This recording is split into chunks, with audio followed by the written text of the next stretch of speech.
We're good to go?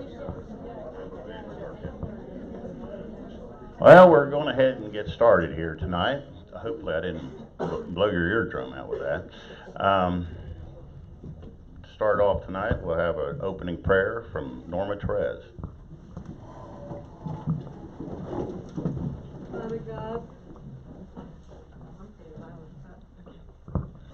Father God, we thank you for the United States, its government, our county and its government. Thank you, God, for the candidates for county offices who wish to serve and protect our citizenry. We ask for godly wisdom for them and for we the voters. Father, equip them for success, make them attentive to godly counsel, qualify our best leaders with honesty, integrity, intelligence, excellent communication skills, and a true concern and love for Meigs County. In Jesus' mighty name we pray. Amen. Now for the pledge. To lead us, Army veteran Tom Ganaway. Tom. To the flag of the United States of America and to the republic for which it stands, one nation, under God, indivisible, with liberty and justice for all. We thank you all for coming tonight, and we thank all the candidates for coming tonight. I do know that putting your name on the ballot requires a lot of time and effort and everything, so each one of those sitting up here, we appreciate their efforts. Tonight, our moderator is going to be Carrie Rose, and our timekeeper is going to be Larry Wilcoxon. And so there's refreshments in the back if you need them, and I guess we'll just turn it over to Carrie. Well, good evening. This forum is for candidates in contested races for the Republican primary ticket. The primary election is March 17th. The registration deadline for the primary election is February 18th. Early voting begins February 19th. And for early voting hours, you need to contact the Board of Elections. The general election is November 3rd. Just a quick synopsis of kind of a picture of what we're looking at. Meigs County has a population of just over 23,000. 14,937 are registered voters. Of those, 8,232 have no party affiliation. 5,107 are Republican. 1,587 are Democrat, 9 are Green Party, and 2 are Libertarians. No Democrat filed for these elected offices. However, there is still time for independent candidates to file for the general election on November 3rd. And before we get started into everything, while the Bill of Rights grants us many freedoms, which allow such assembly here tonight, the freedom to speak and to have free elections, it can never be said enough that we would not continue to have such freedoms without those that fight for them. At this time, I'd like to ask all those who are veterans in attendance to be recognized, if you would stand.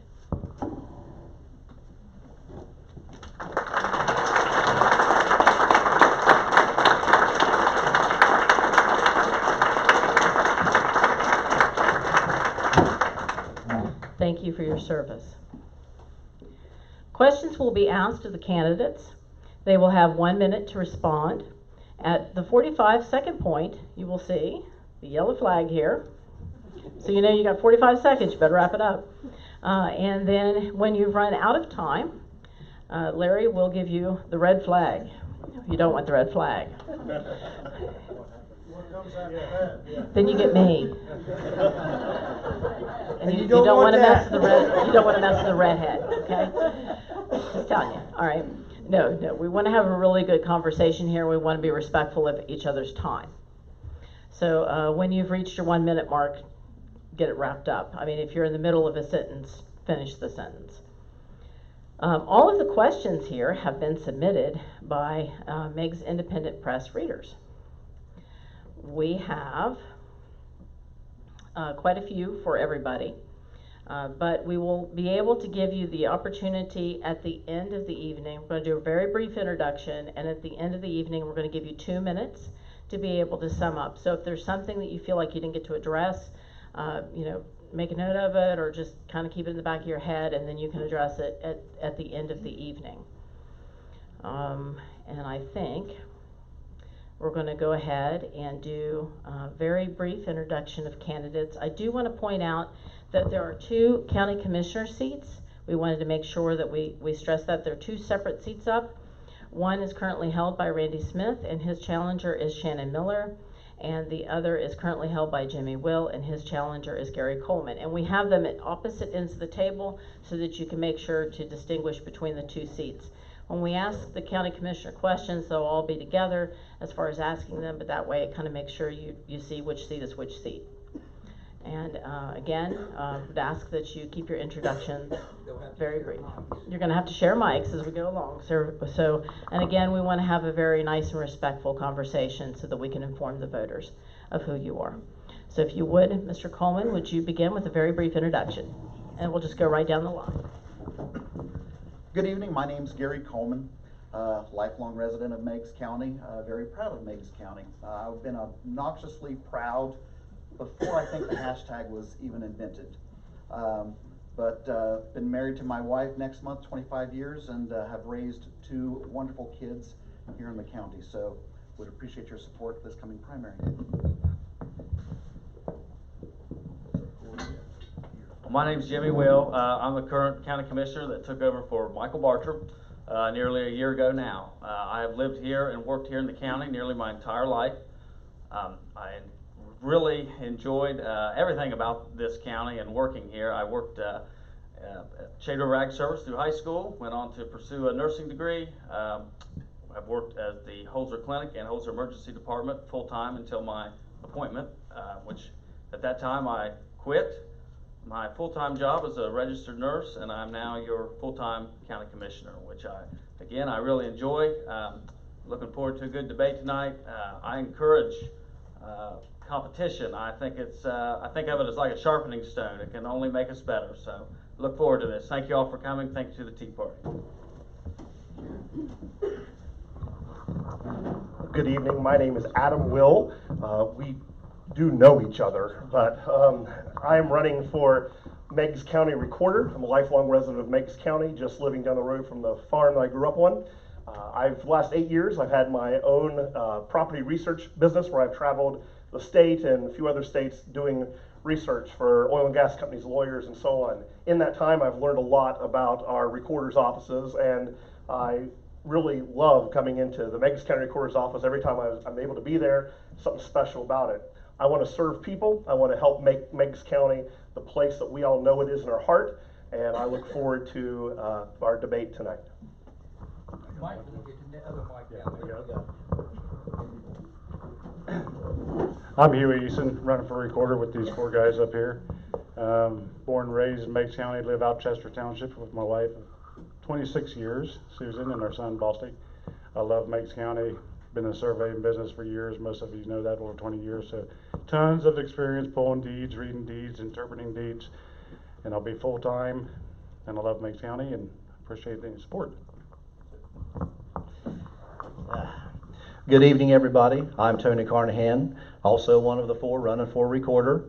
I'm a lifelong resident of Meigs County, born right here in Pomeroy, Ohio, at Meigs General Hospital.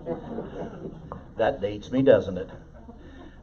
Live in Racine with my faithful companion of 11 years, Miss Peggy, and I have 3 children, 2 boys and a girl. And I look forward to serving the people of Meigs County as recorder and would appreciate your help come March. My name is Jimmy Stewart. I live in Columbia Township, right on the Athens County line. I'm either the first or last house in the county, depending on your point of view. I formerly served Meigs County as part of the 92nd House District, and after that in the State Senate.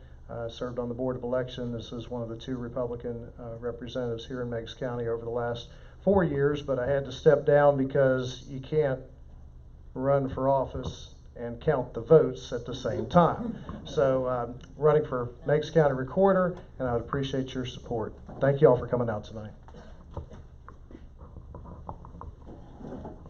Good evening, everyone. I'm Peggy Yost. I'm currently serving as your county treasurer. I was elected in 2008, and this will be my 4th term serving if I get elected. So, and I was born and raised here in Meigs County, and I own a 55-acre farm, and I have cows on there that I go feed every morning. So, you know, I take and enjoy that part, doing that process, but I also love Meigs County and working with the residents of Meigs County. So that's what you elected me to do, to help you, to serve you. So please remember me in March 17th. Thank you.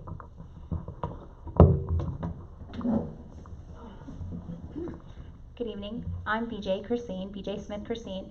I do want to thank the Tea Party and Meigs Independent Press for hosting this event this evening and giving us a chance to introduce ourselves as candidates to you. I hope that this is a very productive evening and that the voters get the information that they need from us. I graduated Meigs High School in 1999 and Ohio University in 2003 with a bachelor's degree in aviation management and business. I am the treasurer for the Meigs County United Fund, have been since 2013, and I currently work as the finance clerk for the Meigs Common Pleas Court under Judge Linda R. Warner. So I'm looking very forward to this evening. Good luck to my fellow candidates. And please vote for me, Meigs County Treasurer, March 17th. Thank you.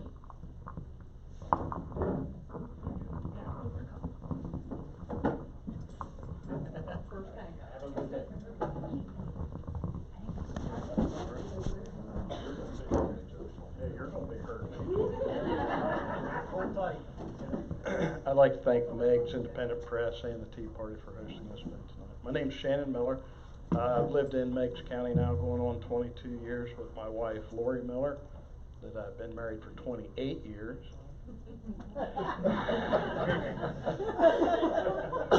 It's 7,000 degrees up here, in case anybody was wondering. There's your eyewitness weather forecast. I'm a union millwright by craft. I've worked my way up as a project manager. I'm actually a professional project manager, currently working as the owner's representative for General Motors. I've managed over $250 million, and I have over 4 million safe man hours to my credit. I'm running for county commissioner. I hope to bring some of my business insight to it. I look forward to serving the county the best that I can.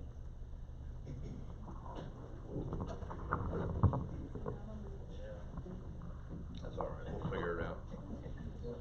You, and I was going to say you and BJ, we can just, it's actually hung up on Jimmy's chair. It's closer to the side. I think that's all we got. Let's go behind you.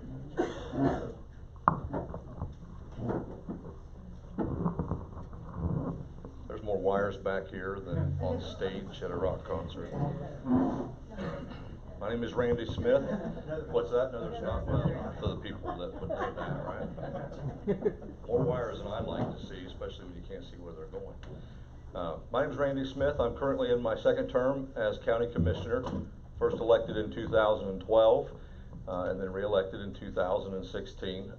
Prior to my election in 2012, and my whole adult life, I've served in some capacity the citizens of Meigs County. Starting at Job and Family Services. And at the same time I was at Job and Family Services, I worked for several of the village police departments and maintained a commission with the Sheriff's Office as a special deputy. And decided that just through my experience working for one of the agencies that the county commissioners oversee, that there wasn't what I felt to be full-time eyes on the operations of the county, and that motivated me to run. And like I said, the voters saw fit to put me back in office in 2016. I have lived here my whole life. I'm actually married to my 6th grade girlfriend, Beverly Stewart. She broke up with me.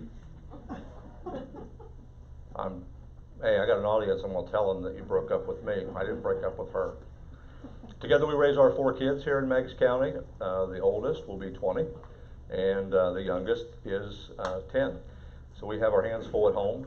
But outside of the commissioner's office, my only other vocation is as I am the senior pastor of the Trinity Church in Pomeroy. So outside of that, I am your full-time county commissioner. Is that brief enough, Carrie? It is brief enough. She told us all to be brief, and I said, then don't start with me to set the pace. Start it on the other end. And that's why we didn't. All right, we're going to get started with the county recorder candidates. So you're on the hot seat first. Everybody else, you're still up front, so don't make weird faces because you're being recorded. So. Okay, let's begin. We're going to rotate who gets to answer the questions first. So we're trying to be as fair as possible with everybody. So we're going to start off with Mr. Easton answering this question first, but then each of you will answer it.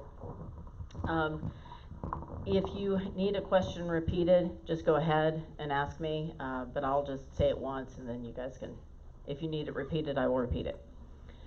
Why are you running for Meigs County Court Recorder? Well, I actually ran last time against Kay Hill, and I didn't try very hard because I knew I couldn't beat her. There's nothing I could have done to beat her, so I didn't even show up at the last debate when we had it. So. But from experience, I've known that we need to move forward to get the county online, maybe some alternative hours, after hours. I know people can't show up all the time between 8 and 4.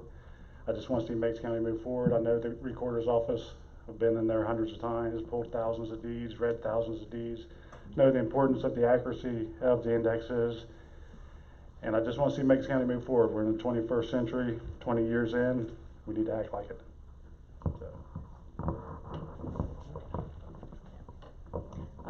If you would, Mr. Carnahan. Okay. The reason I'm running for county recorder is something I've not taken lightly. I feel I can do a good job as county recorder. I have some knowledge of deeds, not a great sight, but I know how to read them. I too, would like to see the county move forward. We need to look into, getting online, but, looking at the cost and then the revenue that could possibly be taken away from the county by putting these records online. That is not, a way for the people to, get the records and not actually come to the recorder's office. So, that's about all I have, I guess.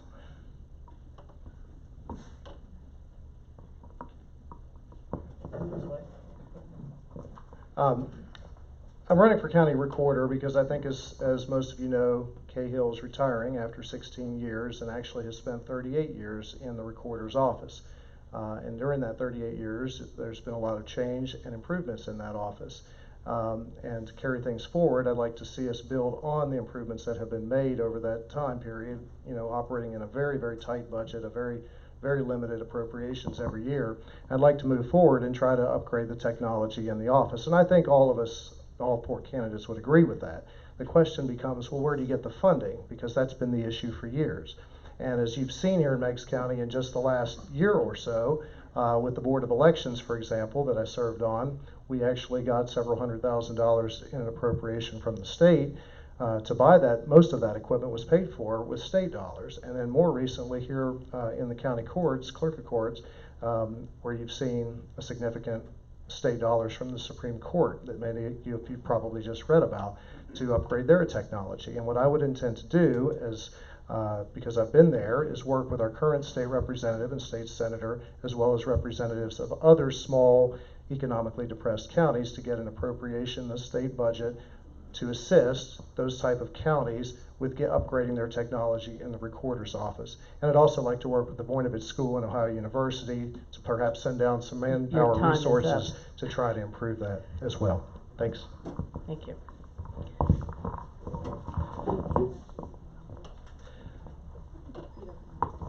Well, I have here we go. Public service is something that I take very seriously. My father was a school teacher, my mother's a nurse. Serving our people is, I think, a call that we all have. Like Randy, I'm also a minister on days other than Sunday too, I guess, and helping people is what I think life is about. You're supposed to leave things better than when you found them. And I think as a county recorder, I could help with that. Because it all comes back to you, the citizen, because we exist to serve you. And what the recorder's office does is we preserve and maintain your documents, and we also need to make them accessible to you. We just celebrated the bicentennial of Meigs County, and while you don't think of recorder, you think more of maybe lawyers or deeds, mortgages. Those are all important stuff in there, but I think of it as an opportunity to preserve and make accessible our history as a county. I would like, as everybody has said, we all want to do something to help with technology, to help things move them along, and I hope I can help with that. Remember our time. Okay, this question may seem a little strange to you because you're running for it, but the county recorder office is not something that a lot of people are familiar with. So what I would like for you to do is briefly explain what it is the county recorder does as far as you understand the office. And we're going to start with, let's start with Mr. Carnahan. Okay. We're going to fight these sports all night, aren't we? Okay, I have done some research, and what I have found is the county recorder takes care of all land transactions. Let's see, how do I want to state this? All conveyances of land, any recordable document of the county. They also, as many of you know now, because of the Banner program, they handle military discharges. Don't know if all of you knew that or not. There is 47 pages in the Ohio Revised Code that deal with the county recorder. Also in the Ohio Recorders Association notes, it says the county recorder presides over 1,000 sections of the Ohio Revised Code. So I have been looking into it, and that's what I can tell you that a county recorder does. So thank you.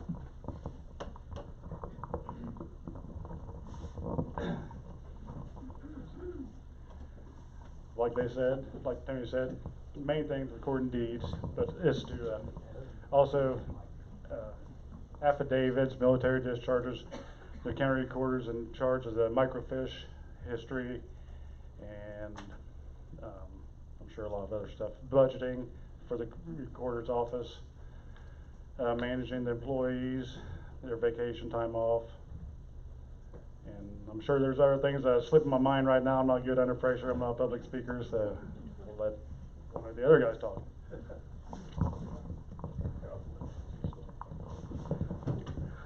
What they said. No, the recorder is in charge of maintaining public documents, and I find it funny because it is the office that people know the least about, and it's also the most contested office this year. I was going to stop by this elementary school on my way down and pick up the 4th grade recorder. We know more about that than we do about this office. But this office is, while it doesn't make policy like commissioners and we don't oversee a huge budget, it's important because most of the county offices can't do what they do unless they have the records that we are taking care of in the county. So while it's not a snazzy position, it's really crucial for the county business as well as for every individual in our county. Yes, exactly. Everything they said. It essentially maintains a permanent and accurate record of all of the property conveyances in the county. In fact, they go back well into the 1800s, and I think what a lot of us would like to see is once they've been properly redacted and scanned to a greater extent than they are now, is we'd like to go back and get those available in electronic format to be more easily accessible to the public. And I guess the only thing I would add to what my opponents had said is we do have to live within our budget, which is typically very, very tight. Okay, we will begin with Adam Will with his question. What experience do you have that makes you qualified for this position? As in, what will your skill set bring to the office? It's a good question. Ohio Revised Code means that you have to be 18 and live in the county. But beyond that, the qualifications, I think that helped me, or my skill set is I know how to work with public. As a minister and as a business owner, you have to know how to work with people. And I think I am able to do that. I'm an inquisitive person by nature. Books, records, that is my love language. I mean, that is what I enjoy. So yeah, just helping people, I think public service, as well as a desire to do things right, to make sure things are done well. And I think my experience in running a small business, as a school board member at Eastern, I oversee help oversee over an $8 million budget. I know what it means to live within our budget, so I think that I have the qualifications for the office.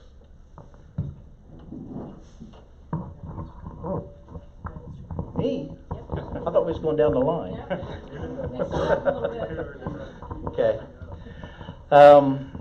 Okay.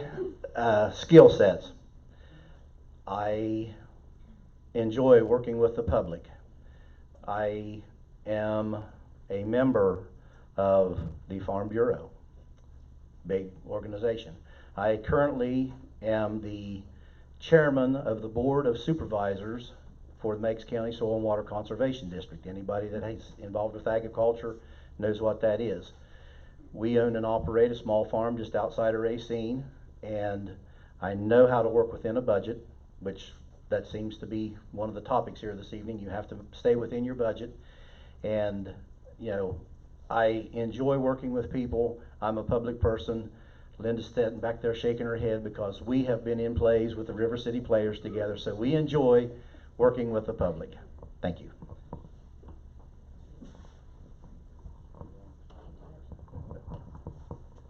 Qualifications, like I said before, we've been in the survey field for over 20 plus years, and even longer than that with my dad when Imogene was recorder. I go in when I was this tall and he gave poll book 138, you know, so I've been in there forever.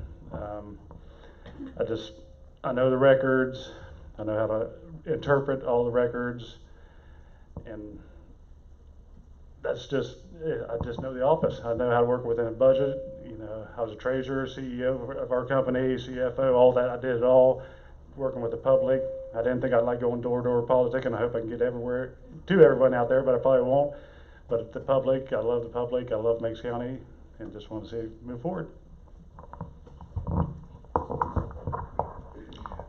Yes, I would agree that with, I think all four of us agree working with the public is obviously a huge part of it. I had that experience as state representative, state senator, formerly when I was auditor many years ago in Athens City, but working with the public, also my education, I have a business degree from Marshall and from Xavier, and I have several rental real estate properties I have as well. So worked with that, worked with the public, and also certainly with the Board of Elections and have that record. So certainly open to any suggestions to improve that office or any previous office I've ever held. So certainly, you know, as we would do these technology upgrades, for example, I would certainly consult with the staff because they're going to be working with it day in and day out, but also would like to hear, it's important that we hear from the users that typically interact with our office the most regularly to hear what it is that they're looking for, that how best to improve.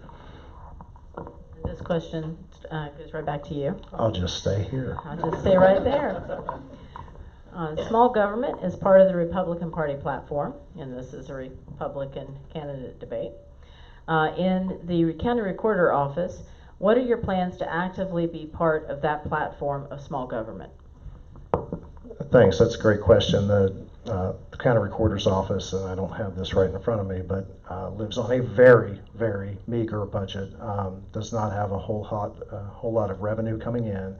And my recollection is it's not much there after you pay the salaries of the county recorder and the 2 employees. There's not a whole lot there. So as far as small government, it doesn't get much smaller than that office.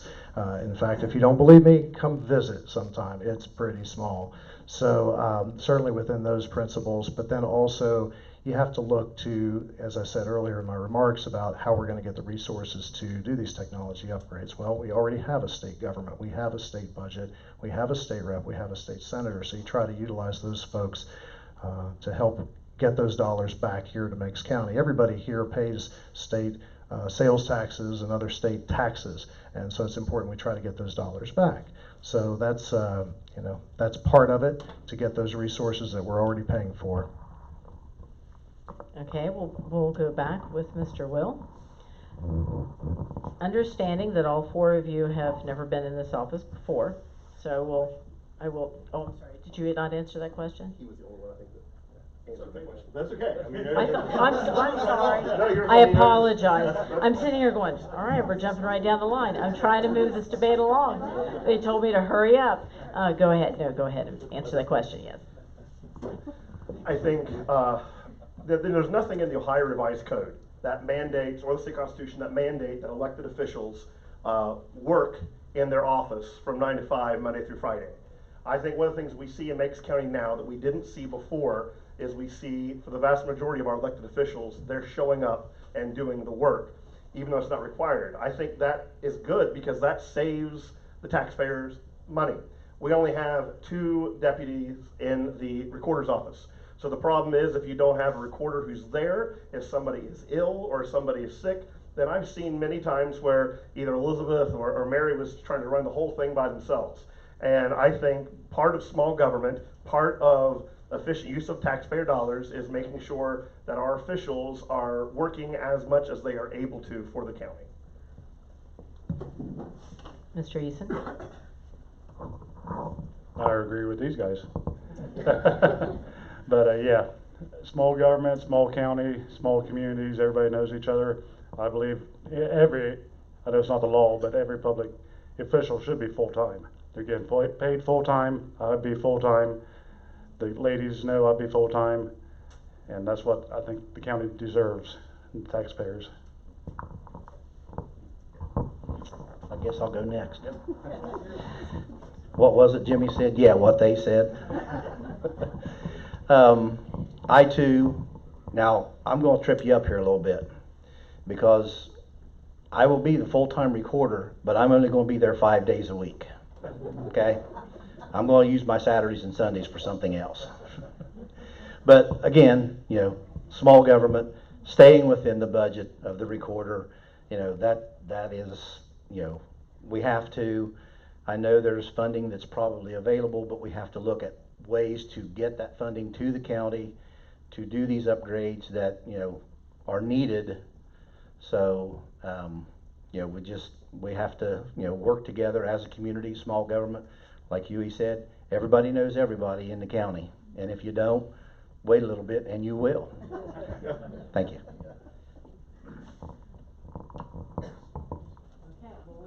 We will now begin with Mr. Will for this question.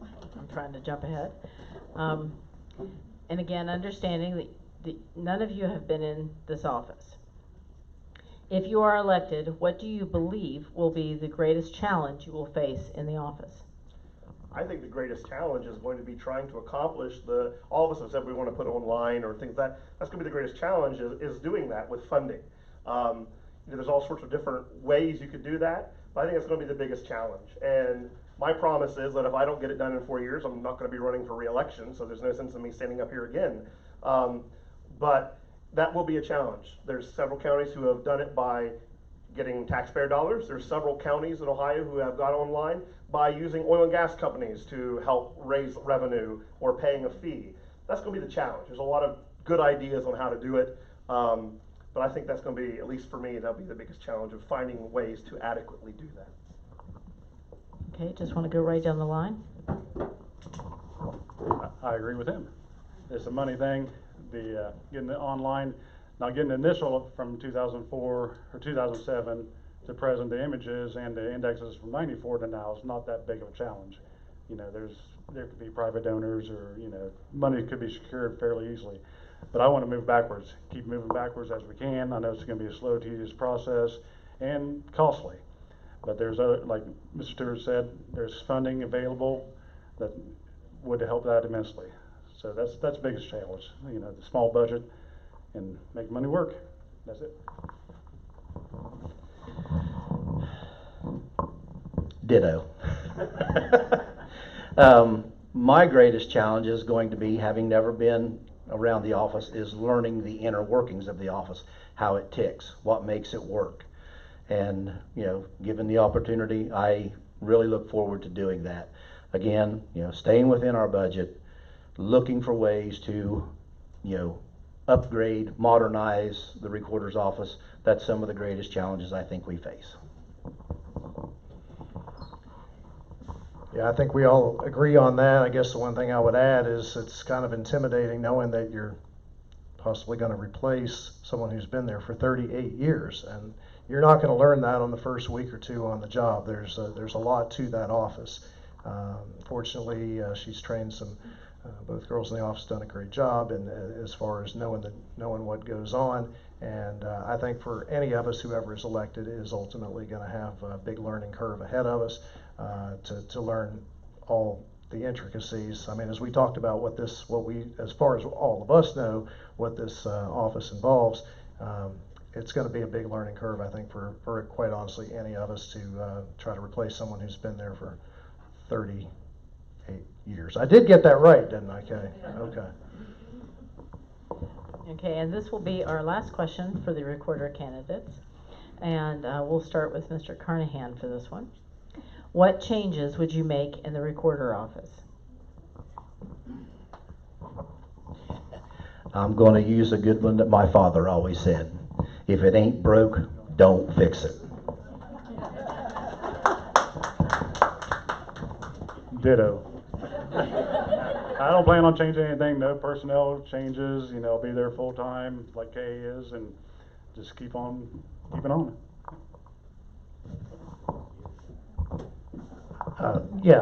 As far as personnel changes, I certainly don't envision any. I think any of us would be crazy to go in and do that with coming in, as I've already spoken to, the experience gap. Work with the employees that are in there now and try to work with them to see as we can get these dollars in to make some improvements in the office, defer to them as well as the people that regularly use the office to make those technology upgrades, see what it is would work for them. So I would see, as far as anything changing, I think we've all spoken about technology changes, but as far as staff changes, I don't envision any. So I would change the candy dish. I would put more chocolate in it and get rid of the saltwater taffy that nobody seems to like. I was in there this morning and I could not find a Hershey Kiss to save my life. Okay, sorry. I think I'm in there a lot. I was in there this morning. I think the girls there are great. I do think that Kay has done a really good job of training them, and if I'm fortunate enough to get selected, I hope Kay will train me in the meantime. But I think that the changes that somebody would make to the office, I would make maybe minor changes, such as might stagger things a little differently. Maybe the shift times when people come in a little bit. For example, right now, because they have to run a backup at the end of the day, they have to close early as far as their computers. Maybe if we stagger, something like that. But I don't think you can really change something until you've evaluated it. And the only way you can do that is actually being on the job. Okay, well, we've got you guys off the hot seat now. You can relax, and we're going to move to the county treasurer. And we'll start off with Ms. Peggy. Can you briefly explain the office of treasurer as you understand it?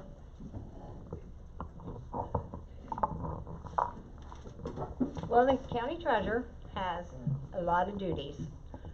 For one, you have to make sure that you balance with the county auditor daily.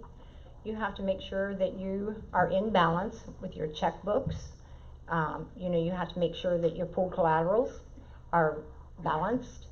You have to make sure that everything is in order. Anybody that needs any information for that daily work is right there. So, we take care of a lot of tasks in our office, and I have wonderful girls there too, and I work right alongside them to maintain, and we work well with the auditor's office to get the information that we need back and forth for taxpayers. So, if I don't have something right on my side, I go to Mary Ann to see what it is so we can solve the problem.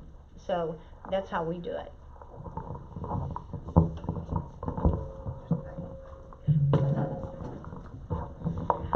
Oh, yeah, I'll try to use this one, maybe.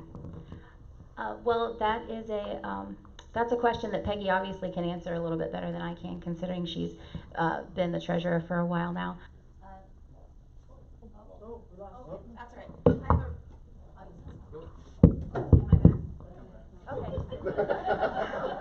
Okay, that's not a very nice trick. Okay, do I get to start my time, or am I still going? Okay. No, that's obviously a question that Peggy could answer a little bit better than I can at this point, because she's been treasurer for so long. I do know that the county treasurer is obviously responsible for the collection of real estate and mobile home taxes. I know that there's investing and managing and the protecting of the county funds, and she does have to balance with the auditor's office. I do know that there are a lot of tasks in that office, and I'm really excited to start tackling them, actually. I'm looking very forward to it. So, thank you. What she said, and then some. Some of those questions are also so that because not everybody understands what you do in the treasurer's office. So, again, all right. And I understand that this question may seem that it's a little bit sided more towards Peggy, but what positive things are currently happening in the treasurer's office? Well, the positive thing, we're looking into getting everything online. We did have a credit card in there before, and it did not pan out for us because the state regulations and stuff, we had it removed because I didn't know what we were supposed to do at the time. So now that we've been checking into it, I have to have 3 proposals from 3 different organizations before we can even go and do credit cards, debit cards, do e-checks or anything like that. So I'm waiting on the 3rd proposal to get everything like that online now. So, because we're coming up in the world, and a lot of people have debit cards, credit cards, and this company, one of the companies that we checked with, they handle all the transactions. They send us the balancing at midnight on that day, so the next morning when we come in, we can reconcile what we collected that day. So that's one of the things we're working on right now. So.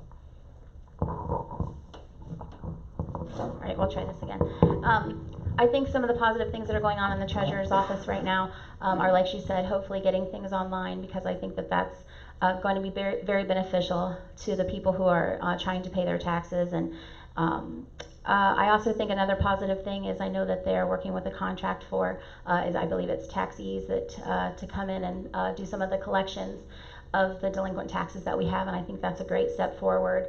And I also feel like if the land bank board gets set up and we are able to, if we're able to utilize that, I think that will be a nice tool after the process that we already have in place is exhausted. And I think that one of the greatest strengths in the treasurer's office right now is actually the staff, because there's wonderful ladies that work in there, and I think that they work really hard, and they always have a smile on their face when I see them. And I think working with the public is really important, to have a smile on your face. So I think that's one of their greatest strengths. Thank you. Go ahead and stay standing. I'm going to start with you. Okay. And again, and I know that these can be quite, because the next couple of questions we have could get kind of lengthy. Try to be mindful of time. Okay, we will have time to go back and address if you want to later.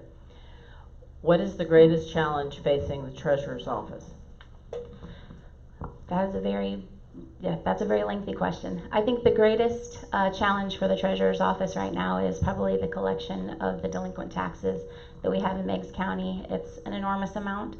It's about $7.75 million in delinquent taxes, and I think that the greatest challenge is finding good ways and good solutions to do that, which are good solutions for the people paying their taxes, as well as good solutions for the county, because the county and the levies that we pass the levies aren't getting the monies that they're deserving, and the schools aren't getting the monies that they're deserving, because we're not collecting those taxes the way that we should be. So I believe that that's probably the greatest challenge that we have in the treasurer's office right now. She is correct. We do have a big delinquency problem. One of the problems with the delinquencies and stuff, we have a lot of bankruptcies we cannot touch. Bankruptcies trumps everything in the treasurer's office until that dismissal comes through from the courts. And we have some people that knows how to work the system in there. So to do that, to get their bankruptcies. You know, they know how to file them, you know, to get it done. 7 years, you know, the bankruptcy holds, and then we have people, as soon as that bankruptcy is done, 3 months later, they're filing, recouping it again in another state. We have some people that has done that. So, you know, and our delinquent problem with our special assessments, you know, that's rising our delinquent way up there, because this year alone, in Syracuse alone, there was over $1 million assessed to property in Syracuse. So that drives our delinquent up that way too. So, you know, we're trying to get a grasp on it, to work on it, see what we can do to get these problems solved. Okay, this question was the only one that was not submitted anonymously, and I'm going to read through this because I think it has bearing on the question itself. And this is from Tyler Evelyn, who is the new mayor of Rutland. As mayor of the village of Rutland, I made a promise to my constituents that I would strive to hold property owners accountable for delinquent taxes by working with the county treasurer to begin aggressive collection of such taxes. Seeing that our community is facing a contested race, I find it important to ask these two questions. I will ask them in two separate parts so that you have the ability to have plenty of time to answer them. The first question is, how will you work in partnership with the mayor, fiscal officer, and the council of each village to aggressively collect unpaid property taxes? And we'll start with BJ. Well, as I've been traveling around doing the campaign trail, a lot of times with Huey, we're usually in the same place at the same time, I have been taking copies of each township's delinquency list with me and showing it to the townships. And if I haven't gotten it to you, I will get it to you. Because I feel like if the township trustees were aware of the issues that they have, then a lot of times they're very willing to go out and go door to door for you. I also know that letters can be sent. The prosecuting attorney's office has already offered to send letters. So I feel like working with that office as well as with the townships, that probably we can make a big dent in some of the situations that we have as far as that in each individual township.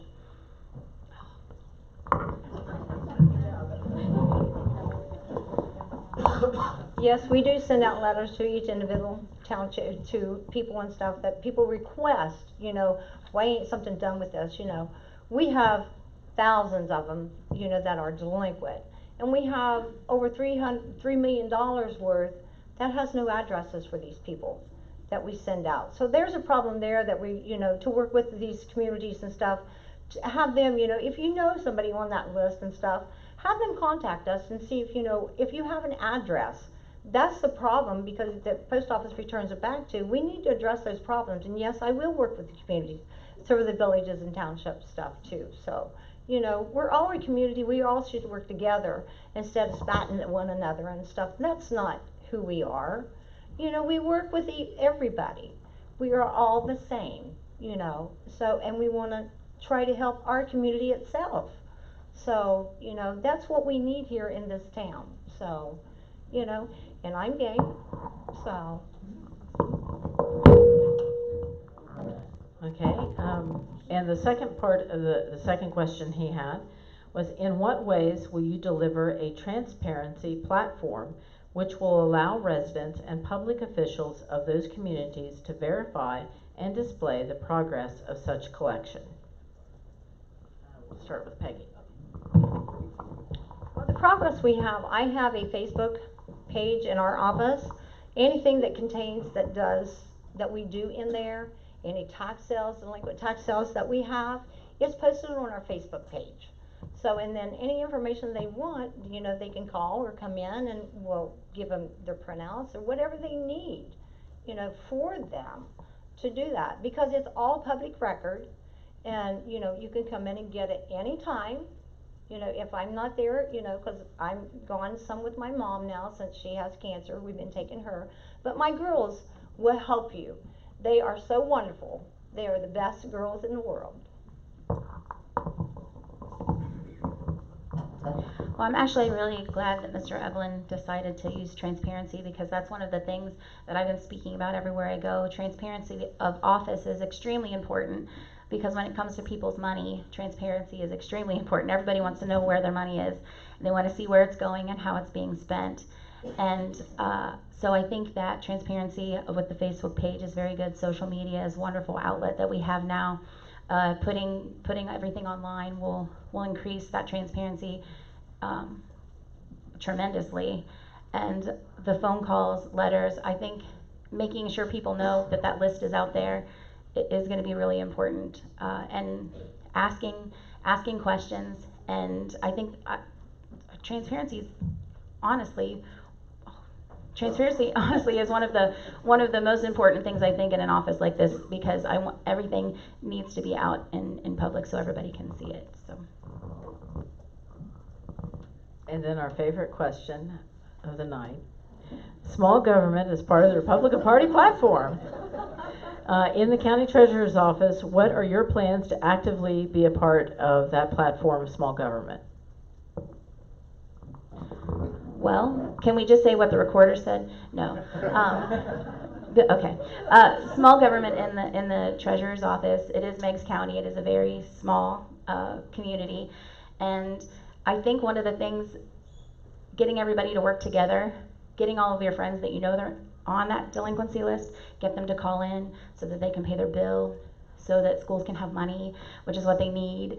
I think the small government, working with the commissioner's office and working with all of the other offices that are in that building and with the county, I think that that's what small government's all about. We're all up here because we're interested in being in small government. So I think that it's going to be really important for us to all work together. She's exactly right. It's important for all of us to work together to do what we need to do. And everything in that courthouse is public record. You know, well, some things, Cindy. Yes, anything associated with this Social Security number, and they don't give out information on titles, because we went over trying to find addresses for them with the Privacy Act to send out, you know, because everybody in the county owns a car. Somewhere along the line, they've owned a car, you know, they might have a current address. But with the Privacy Act, we're not allowed to do that anymore. And Tate, over to the Plat Map office, bless his heart, he has tried to help us with some of these addresses that we got out there that we can't find. So, you know, we have to work together, everybody. You know, that's a big plus in this community and stuff. So, and I appreciate everything that everybody does in the courthouse. You know, there's wonderful people in there, and I truly love them. So. Okay, that concludes the questions that we have for the recorders. All right, or I'm sorry, for the treasurer and the recorders, I'm sorry, and the treasurers. So now we turn to the county commissioners. We'll start down here with Mr. Coleman. You're sitting too close to the teacher.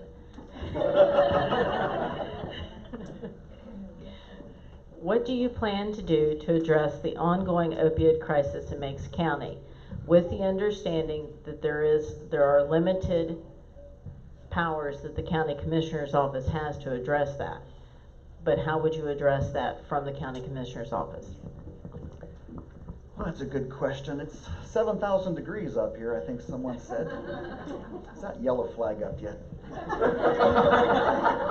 I think it's important that we work with local county agencies to work together to find the resources to help combat the opiate crisis. You know, not just in our county, but the surrounding counties as well. And it's working with what's inside of our counties, and then working with the neighboring Board of Commissioners to see what they have done, what's working for them, and what's not. So.